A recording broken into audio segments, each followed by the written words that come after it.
Бату был сыном Джучи и внуком Чингисхана.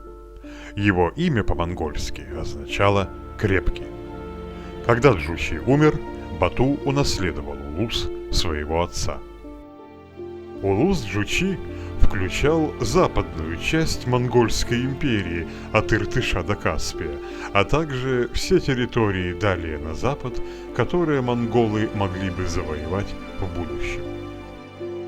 Пока Джучи был жив, он так и не успел организовать военный поход для покорения этих западных земель, но его несбывшиеся завоевательные планы осуществил Бату. Бату с огромной армией вышел в семилетний поход на запад. С 1236 по 1240 годы монголы завоевали Волжскую Булгарию, княжество Киевской Руси и Кыпчакские ханства от Каспия до Дуная.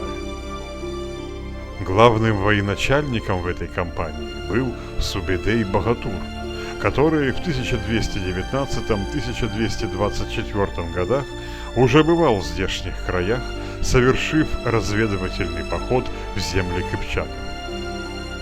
В этом походе в 1238 году монголы окончательно завоевали Крым. Они преследовали кыпчаков, которые бежали на полуостров с материка. Этой завоевательной операцией руководил Шибан, брат Бату. Покорив кыпчаков и славян, армии Бату продолжили путь на запад. Монголы достигли Балкан, попытались захватить Польшу и Венгрию и дошли почти до Адриатического моря, но оттуда повернули назад. Завершив поход и многократно расширив свои владения, Бату обосновался на Волге, неподалеку от нынешней Астрахани. Там он основал новую столицу улуса Джучи – Сарай-Бату.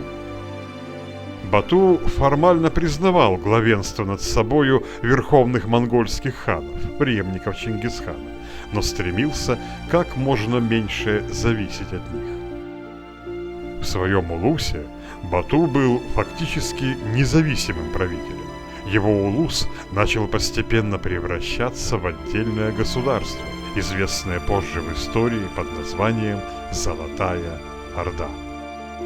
Современники описывали Бату как умного и способного правителя, жестокого в бою к противникам, но великодушного к своим подданным. За ним закрепилось уважительное прозвище Саин-хан – Добрый хан.